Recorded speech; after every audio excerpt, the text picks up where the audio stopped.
the Oklahoman Newsroom, you're watching Thunder Thursday, our game day edition brought to you by J. Marshall Square, Oklahoma City's only big house apartment community. We've got our Thunder coverage team here ready to go for tonight's Game 6 against the Spurs, a possible win-out, close-out scenario for the Thunder. Let me introduce who we got. Barry Tramel, columnist, Anthony Slater, beat writer, and from his home or somewhere in Oklahoma City. It's a home. It's a home. It's his home. I didn't know if you were like holed up in a cafe or out on the street or in your, rocker out front of your house. He's a mysterious dude. There's no doubt about it. Just a home. I don't want to out anything, Eric. I don't want to say you live in Edmond or you live in Chandler. I mean, we'll just say in the metro. There'll be fans flocking to his house. Yeah, exactly. The man's got work to do, people. Leave him alone. All right, guys. Let's talk about this all-important, now seemingly all-important Game 6. And Eric, since you're on the remote, we'll start with you. We'll give you first dibs on this one. Can the Thunder afford for this series to go back to San Antonio? I don't want to call this a must-win, but is it pretty important for these guys to close this out tonight? Yes. Look, they've beaten them twice on the road already, them being the Spurs. That's enough for me. I think that's probably enough for them. The Spurs going into this series had only lost, I think, once at home all season. And for them to be able to pull out 2 wins in this series on the road is phenomenal. They've done the work that they need to do on the road in this series. And it would be to their advantage to close it out tonight so they can start so they don't have to worry about going back to San Antonio. And, they'd be doing us a favor, too, because we'd have a few more days to prepare ourselves for another series. Well, you guys wouldn't have to hoof it back to San Antonio. Yeah, that's what I'm concerned about. I know my colleagues would much appreciate the Thunder closing out tonight. Yeah, people that are out there that think we care who wins games, we don't. But we care about us. And so not having to drive back to San Antonio would be just fine. Look, the road team's 3-2 in this series. San Antonio won once here. The Thunder have won twice there. Yeah. I'm not sitting here saying the Thunder go down to San Antonio. It's over. This isn't like, remember a couple years ago, the 2014, when the Spurs blew the Thunder out twice at home. Then the Thunder kind of, played the Spurs really well at home. Then a blowout in Game 5, where you thought, hey, if the Thunder could win Game 6, but it looks daunting to go back there. It doesn't look daunting to me. I could easily see the Thunder winning a Game 7 in San Antonio. Yeah. But look, you got 2 shots. This is the more appealing one for the Thunder because this place is going to be outrageous tonight in the peak. So this is the one I'd advise them to look at. But if they lose tonight, we're not writing their funeral on the way to San Antonio. And like you say, this is feeling different than 2 years ago when you and I sat beside each other in Game 6 and said, "Wow, this is a great game, but gosh, we don't want to have to go back to San Antonio," because it just felt like they weren't winning there. But as much as anything, Barry, is it about getting this on a quick turnaround? This is again a game after 1 day of rest. Sunday would be a couple of days rest for those Spurs. Well, no, that's a good point. It would give the Spurs a chance to rest those legs, and the Thunder has played better on short rest than have the Spurs. So basically, leading 3-2. This is a toss-up series. We've had 4 straight games that have really been toss-ups with 4 minutes to go.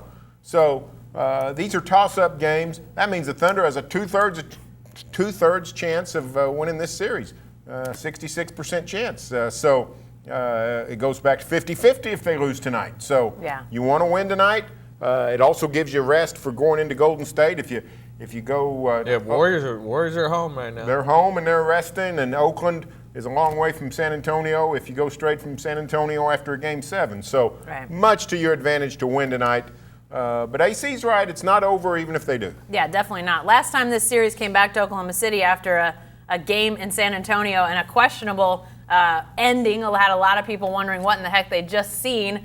We saw the Spurs come and get a victory in Game 3. And Eric, we'll start with you again on this topic, the questionable calls once again at the end of a game in San Antonio. Doesn't feel quite to the level of what we saw with 13-5 in Game 4. But again, that last 2-minute report comes out from the NBA. And lo and behold, they've missed calls again late in the game in San Antonio. Is this just, does it give Spurs fans something to complain about? Is it legit? How do you feel like this is all playing into the narrative of this series? Well, it gives them a little bit more. I mean, what else could Kawhi Leonard have possibly been doing on that last play with Russell Westbrook goes in for the layup after he gets away from Kawhi, trying to wrap his arms around him like he was going to give him a belly-to-back suplex. I don't know what anybody else could have thought he was trying to do, including the refs. So for them not to call a foul in that situation, it just seemed ridiculous. But the funny thing is, in that situation was that Greg Popovich seemed less upset about that call than the one where Danny Green we don't know if it's inadvertently tripped. Steven Adams says he didn't trip him on purpose, but the leg came out. Danny Green tripped over the leg of Steven Adams and ended up fouling Kevin Durant for 2 shots to put the Thunder ahead. I believe it was 92-90 with 54 seconds left. In these last 2-minute reports, I don't know exactly what it does.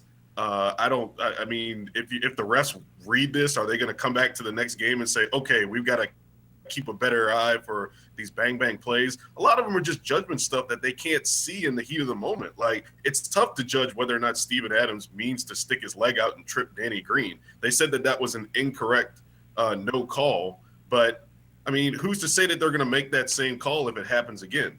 So it's a really weird thing that the league's doing with this last 2-minute report, particularly with the bang nature of some of these plays. Well, it's obviously a product of the Tim Donaghy situation. It's just a transparency thing. Yeah. This is a league that went through a big and I appreciate scandal. that. I appreciate transparency, but and, I mean, they just want to show does it that do anything?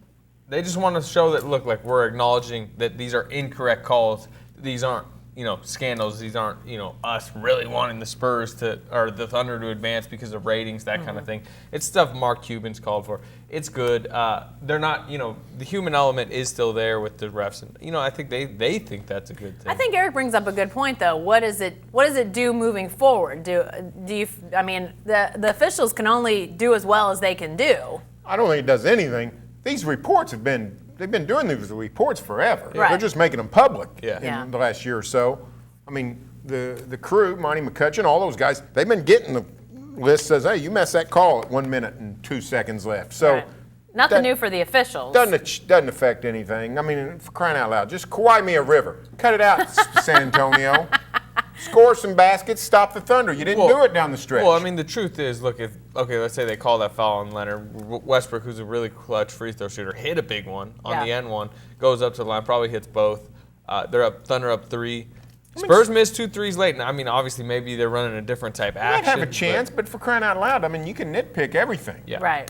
And I think at this point, I mean, Erik brings up a good point about sort of what I think it is nice to have that transparency and that acknowledgement, but you do have some folks down in San Antonio sitting in those seats paying good money saying, what's going on here? Why are these calls seemingly going against our guys? And the Thunder did shoot, I think, 9 more free throws in that game. You usually don't see that in a road game, guys. Well, that was huge advantage for the Thunder. I believe it was game 3. The Spurs shot, I think, maybe 14 more free throws than the Thunder Yeah, in that's Oklahoma right. City. Yeah. Hey, the Spurs attacked more. The whistle goes this way. It doesn't. I mean, look, I rarely these put things aren't any. fixed. Yeah, I rarely put in. Well, they were at one point. Yeah, right. One thing I need One thing I just got to say, ahead, especially when we're sitting courtside, like, these are just outrageous athletes doing outrageous things at outrageous speeds. Russell Westbrook flying into bodies, and the refs have to decide, is that enough contact? Is that not enough contact for fouls? They've had a couple egregious misses in this series, but, like, their jobs are so crazy difficult, and what makes it even more difficult is after every single whistle, whoever got the call against them is yelling at them. And is yelling at them to look up at the... check out the replay, this or that, and, like, guess what? If you don't blow the whistle, you can't just 3 seconds, 4 seconds later be like, you know what, I probably missed that. Hold on, tweet, stop the play. Hey, that play 3 seconds ago.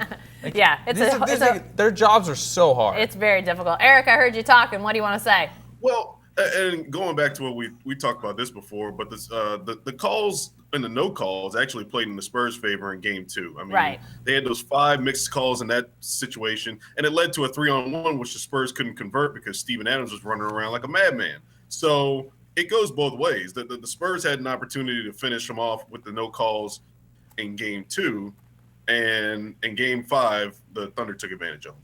Hey, let me remind everybody, this is our Thunder Thursday show, brought to you by J. Marshall Square, Oklahoma City's only big house apartment community, as all of our postseason videos on the Thunder are. And I have to, can we take a minute and Paige, cue this up? I have to ask Anthony about your hair.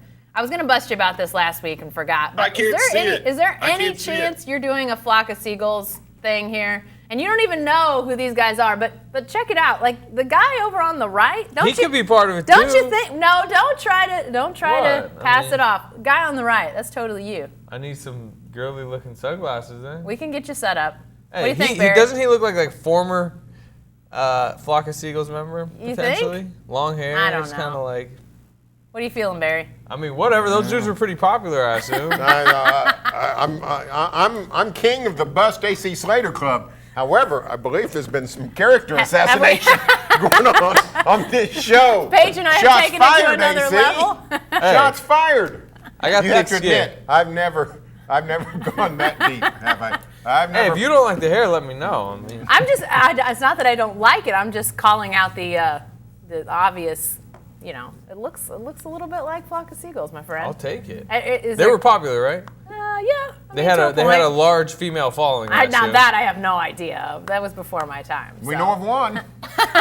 Not me. I just know who they are and that their hair was ridiculous. All right, back to the game. We got to talk about this, guys. Tim Duncan. He's become obviously a huge storyline in this series, but not because of great play. I mean, if we're talking about old Spurs, Tony Parker is obviously having the best series of those three, although Manu's not been bad either. But Manu's been actually solid. Duncan has not played well at all, and now the talk, is this it? Could tonight be it? Will it be, Barry?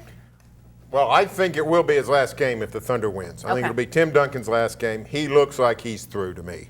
The playoff, he actually played okay during the season. He's 25 minutes a game during the season, you know Barry. what? But Tim Duncan's a pretty proud guy. He doesn't want to play like this. Yeah. If in another playoff, trying to keep up with the likes of Steven Adams and Ennis Cantor. I mean, that's not. Next year, I mean, it's one thing to be this at 40. He's going to be 41 next spring and go through this. He's turned into the Andre Robertson of the Spurs offense right now, where early in the game, Steven Adams was just roaming away from him. And then at one point, they got it to Duncan, and he really tried to make Adams pay and drove, but it was slow. He was flat on the layup. He missed he's missed so many layups in this series, like easy buckets. He's been a problem for San Antonio. And then the other problem is they don't really have much behind them right now with the way West is playing, Diaw's playing, and I guess you could maybe unleash Boban, and we can talk about that. But I don't see that the happening. Thunder's if it hasn't interior yet. advantage, I think it was a little under talked about going into the series, because as we were breaking down matchups, you don't want to be like, it's 22-year-old Steven Adams against Hall of Famer Tim Duncan. Big advantage Thunder, but Right. the truth was big advantage Thunder. Well, and I think too, guys, and Eric, I'll throw this to you. I mean, I agree that I'm not sure that we talked about that advantage enough, and yet, David West is obviously capable. We saw him hit a bunch of those elbow jumpers in game one, for crying out loud. Diaw's a tough guard because he can do a lot of different things, and yet the Thunder, I think it's more a question of what the Thunder has done and how those guys have emerged than maybe how inadequate the Spurs big men are. I mean, it's just been impressive to see Adams and Cantor emerge like this, Eric.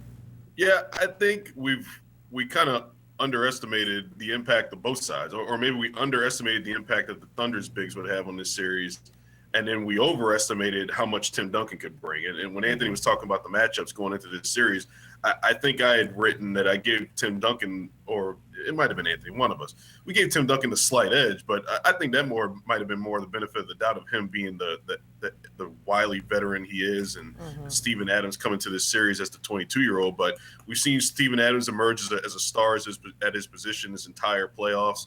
Tim Duncan showing his age, and his Cantor swatted the mess out of him toward the final stages of Game 5. So this could, as we've said, be possibly the last game for Tim Duncan.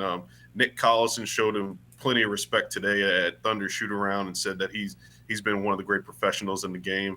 And I hope, as we discussed on the podcast yesterday, that regardless of the result tonight, the Chesapeake Energy Arena crowd gives him his proper respect. Well, what would that be, guys? I mean, how could Thunder fans show? Well, there's only one main scenario by which they could do that. Thunder and that's blowout. if Thunder's got the game in hand late, Right. They sub him out. and Tim Duncan comes out of the game. Now, if it's 98-97, it's all hands on deck. People Focus just on the focus. game. Yeah. But if it's 104-96 with 29 seconds left, and out comes Tim Duncan, I would like to see this Oklahoma City crowd probably would. rise to As their long- feet and give As him long a as nice it's like ovation. clear what Popovich is doing and they're taking him out alone, and then maybe Durant or somebody starts kind of clapping. Yeah. But the thing is, like, Tim Duncan hasn't announced his retirement. Maybe he probably Just doesn't in want case, this. just in case. It's like a provisional on the golf course.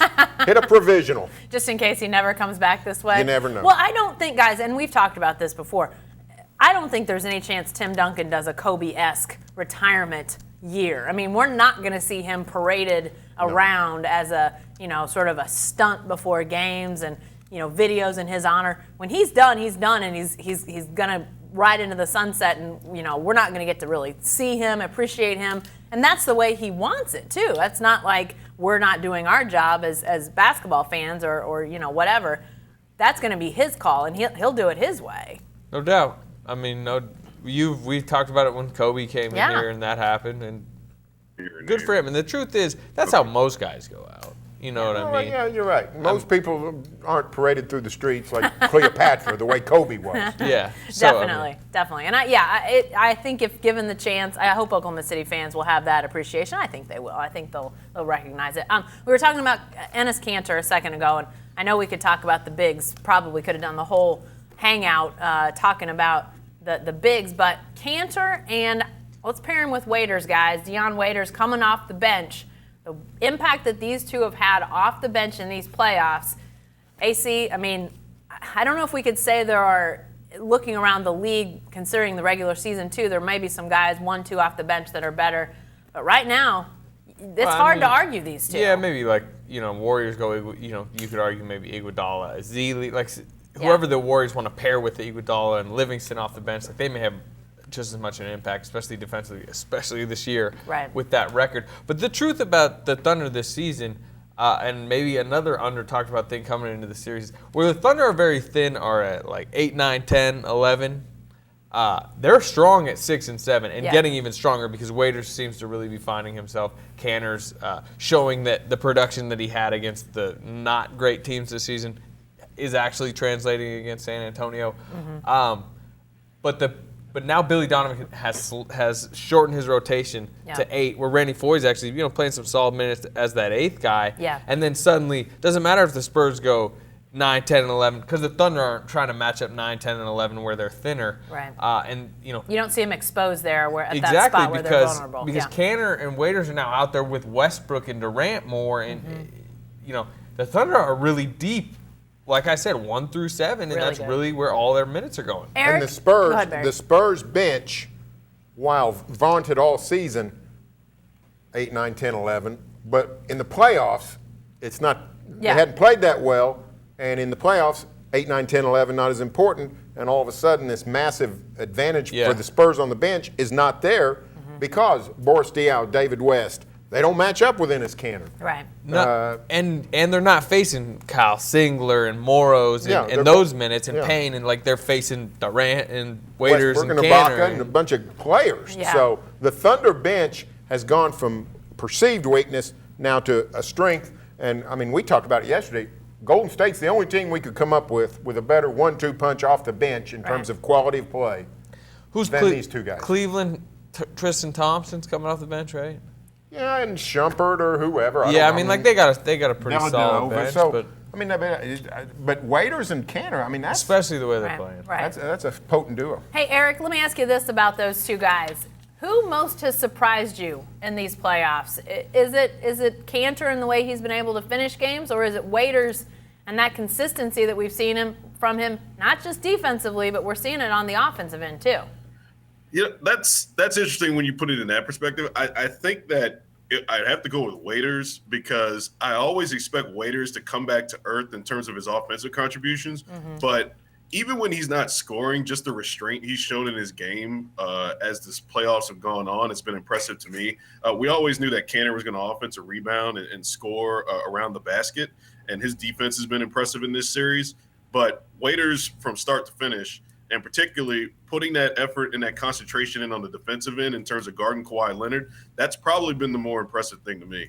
Yeah, I would agree. Guys, we're talking about things we might not have gauged right coming into this series. What do we most miss on in your mind? I mean, we talked so much about Durant, Kawhi, and how that matchup was just going to be so determinant. We've not really seen them guard each other. Is that where we were Durant most late off? in the last couple games, I think, has really changed it by guarding Kawhi. No, I think we were most off on the big men. The Adams-Duncan matchup, as we've talked about. I mean, like, it's changes the series. The Kanter-Adams lineup that's punishing them on the glass. Yeah. Adams has double-digit rebounds in all of the games. Duncan hasn't scored in double digits once. It's huge. Yeah.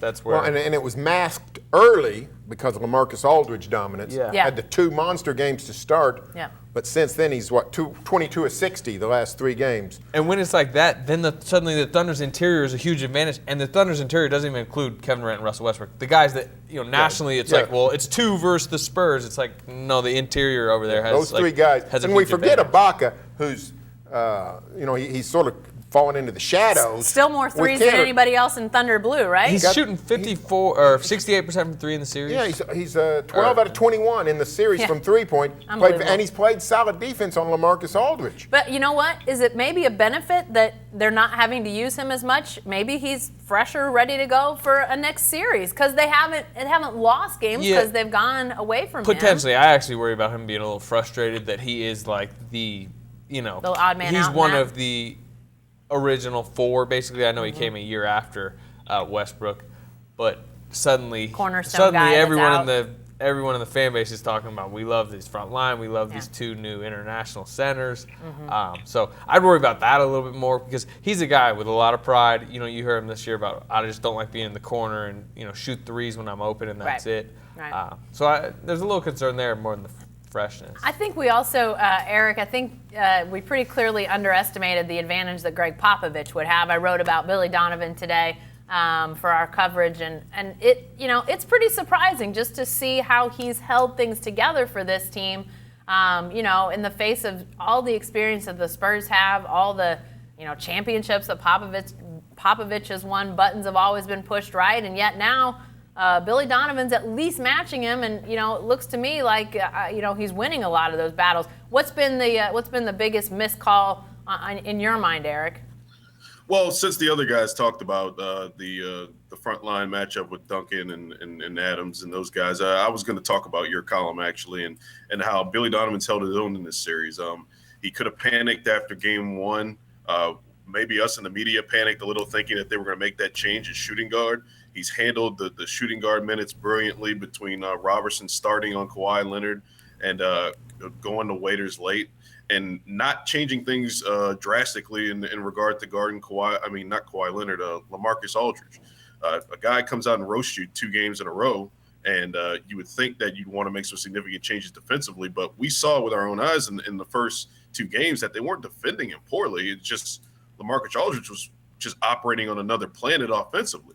So for him to have the patience to stick with Serge Ibaka and Steven Adams on LaMarcus Aldridge the way he did, and to see LaMarcus Aldridge come back to earth, I think that speaks volumes about Donovan not being impatient as a first-time coach in these playoffs. Yeah, that was huge. And, I think about here we are 26 minutes into our hangout, and we really haven't talked very much about Kevin Durant. We really haven't talked very much about Russell Westbrook, Kawhi Leonard, the stars in this series. This series has just had so many layers.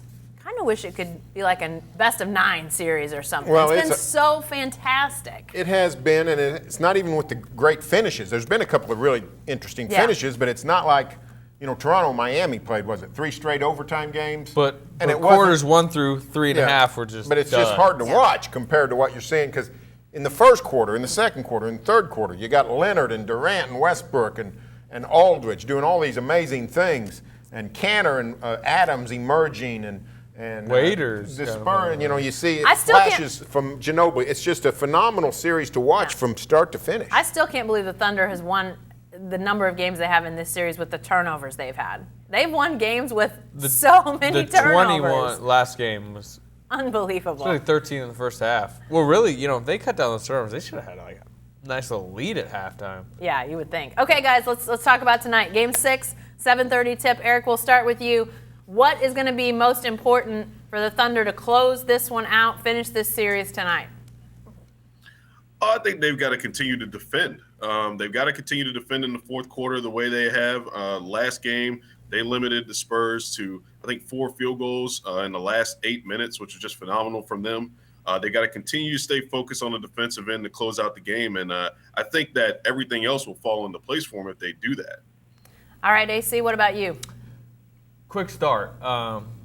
Keep that crowd in party mode. It's going to be in party mode at the start. It's true. The Spurs are known to take them out of the game. I think, Spurs got up double digits, I think, in both games, 3 and 4. The Thunder came back, really in both, only end up winning one of those. So it's not that, like, the Thunder can't come back, but I would just advise to really try to use that early energy as a boost. All right, Barry? Get back on defense. The stunning thing to me in this series is that San Antonio can't score against the Thunder's half-court defense. Danny Green told us after the game, he said, we're trying to run. We're pushing the ball because we're trying to get an open shot. He said, we're having trouble. When we line up, we can't get anything going. The Thunder knows our plays. You wrote about that. The Thunder knows our plays. They're stopping us. Look at down the stretch. Kawhi Leonard got 1 shot in the last 5 minutes or something. Yeah. The Thunder half-court defense is playing really top-notch. But the Spurs are beating them on the run. They're getting Danny Green open in transition. They're getting Leonard some dunks. Especially when they start jogging. Get back on defense. You're going to win Game 6. It's weird because it's kind of like an issue there where what's the Thunder's best advantage? Crashing the glass. Yeah. That's why they need guys like Durant, Robertson, Waiters to get Start leaking back, because your 3 main guys crashing it are going to be Canner, Adams, and Westbrook. There's just so much richness about this series. You saying that makes me think, who would have thought at the beginning of this series we'd be talking about how the Spurs half-court offense is struggling against the Thunder defense? After Game 1 of this series. Remember Game 1? Jeez. Well, and another crazy thing, in a lot of ways, the roles are reversed. The Spurs are relying on sort of isolation ball, and they're relying on star power, Leonard and Aldridge. The Thunder's actually had support players step up, Adams, Canner, Ibaka shooting well. I mean, who'd have thought that? Who'd have thought it when we said 5-on-2? We didn't mean the 2. We're Thunder Blue. All right, lightning round, guys. Who wins tonight? Barry? I always take the home game, the home team in even series, so I'll take the Thunder. I'll take the Thunder. It's a little surprising to me, though. Vegas has the Spurs as, like, I think 1.5-point favorites. I mean, that's basically a toss-up, but just the fact that it's tilted that way is a surprise considering what that arena is going to be like tonight. Erik? I'll go Thunder. It's going to be another close one. Game 1 was an aberration. Every game since then has been a fourth-quarter game or last possession game, and I think the Thunder will close it out tonight. Guys, bring your earplugs. I think it's going to be loud. I think it's going to be fun. You giving us a prediction? Oh, I'm taking Thunder. I said if the Thunder won down there, I thought they'd close it out here. So they won down there. I say they close it out tonight. Should be a good one. That would mean this is unbelievable. Paige, that is unbelievable. Paige. That was a mispunch. Oh, sure. No, it's fair. Now she's not wanting to Better take the guy credit on the for it. far right, AC, than the second from the left, for crying out loud. Yeah, I mean, I'm not doing that, although I probably could. Oh, boy. All right. Hey, stay tuned. You never know what you might see from AC in the front row tonight. 7:30 TNT at the Peak. Be sure to stay with the best coverage team anywhere at newsok.com and every day in the Oklahoman. Guy on the left's the worst. I don't